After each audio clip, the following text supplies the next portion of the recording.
지난 4일부터 일본 규슈에 쏟아진 기록적 폭우로 인한 인명피해가 계속 늘어나고 있습니다.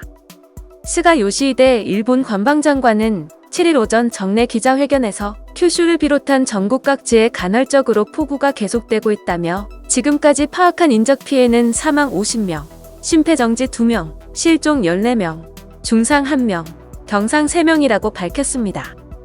폭우로 인한 인명피해는 하천 범람과 산사태가 잇따랐던 큐슈 중서부 구마모토현에 집중됐습니다.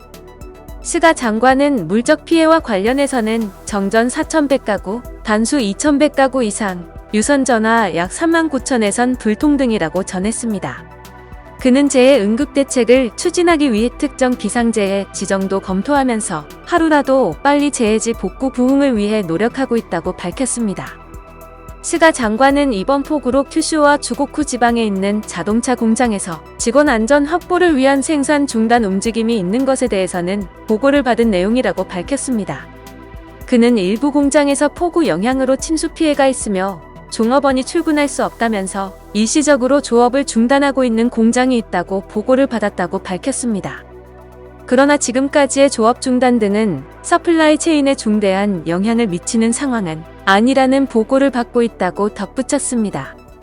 노인 요양시설 입소자 14명이 사망한 구마무라를 비롯한 구마모토현 내 수십 개 지역에선 주민들이 여전히 고립된 상태라고 NHK는 전했습니다.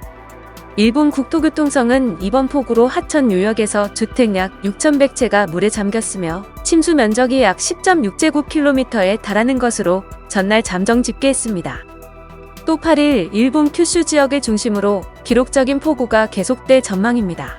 이날 오전 폭우로 기후현과 나가노현에 폭우 특별경보가 발령됐습니다. 8일 NHK에 따르면 이날 오전 일본 기상청은 기후현과 나가노현의 여러 지역에 폭우 특별경보를 발령했습니다. 5단계 경보 가운데 가장 높은 수준의 경보입니다.